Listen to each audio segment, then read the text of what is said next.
Hello, പെരുന്നാളൊക്കെ കഴിഞ്ഞ് മെറ്റീരിയൽസും henna പൗഡറും കാര്യങ്ങളൊക്കെ റീസ്റ്റോക്ക് ചെയ്തിട്ടുണ്ട്. അപ്പോൾ ഇന്ന് ഞാൻ ആഫ്റ്റർ കെയറിനെ കുറിച്ചാണ് പറയാൻ പോകുന്നത്. അതിൽ സീലൻറ്റ് സ്പ്രേനെ കുറിച്ചാണ്. അപ്പോൾ ആഫ്റ്റർ കെയർ എന്ന വരി ഇമ്പോർട്ടൻ്റ് ആയിട്ടുള്ളൊരു ഫാക്ടർ തന്നെയാണ്. അപ്പോൾ സീലൻറ്റ് സ്പ്രേ എന്ന് പറഞ്ഞാൽ എന്താണ്, അതുപോലെ തന്നെ അതെങ്ങനെയാണ് ഉണ്ടാക്കുന്നത് എന്നുള്ളതായിട്ട് രണ്ട് പാർട്ടായിട്ടാണ് നമ്മൾ വീഡിയോ ഇടുന്നത്. അപ്പോൾ സീലൻറ്റ് സ്പ്രേ എന്ന് പറഞ്ഞാൽ ഒരു ഷുഗറിൻ്റെ ഒരു മിക്സ്ചറാണ്. നമ്മൾ പണ്ട് കാലമുള്ള ആൾക്കാർ എന്ന് പറഞ്ഞാൽ ലെമണും അതുപോലെ തന്നെ ഷുഗറും മിക്സ് ചെയ്തിട്ട് കയ്യിൽ തേക്കാറുണ്ടല്ലോ, അത് തന്നെയാണ് ഈ സീലൻറ്റ് സ്പ്രേ എന്ന് പറയുന്നത്. അപ്പോൾ ഞാൻ എൻ്റെ കസ്റ്റമേഴ്സിനോട് പറയാറ്, സീലൻറ്റ് സ്പ്രേ എന്ന് പറഞ്ഞിട്ട് നമ്മൾ മേടിക്കേണ്ട ആവശ്യമില്ല, ആഫ്റ്റർ കെയർ ബാം എന്നൊക്കെ പറഞ്ഞിട്ട് മേടിക്കേണ്ട ആവശ്യമില്ല. നമുക്ക് നമ്മളെ വീട്ടിൽ തന്നെ ഉണ്ടാക്കാൻ പറ്റുന്ന ഒരു സാധനം കൂടെയാണ് കേട്ടോ.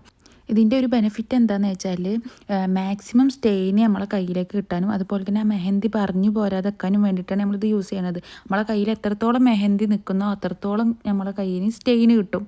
അപ്പോൾ ഇൻഷാ അല്ലാ നെക്സ്റ്റ് വീഡിയോ സീലൻറ്റ് സ്പ്രേ ഉണ്ടാക്കുന്നതിനെ കുറിച്ചുള്ളൊരു വീഡിയോ ആയിരിക്കും. പേജ് വിസിറ്റ് ചെയ്യാത്തവർ വിസിറ്റ് ചെയ്യുക. അപ്പോൾ ഓക്കെ, നെക്സ്റ്റ് വീഡിയോ ആയിട്ട് കാണാം. ബൈ.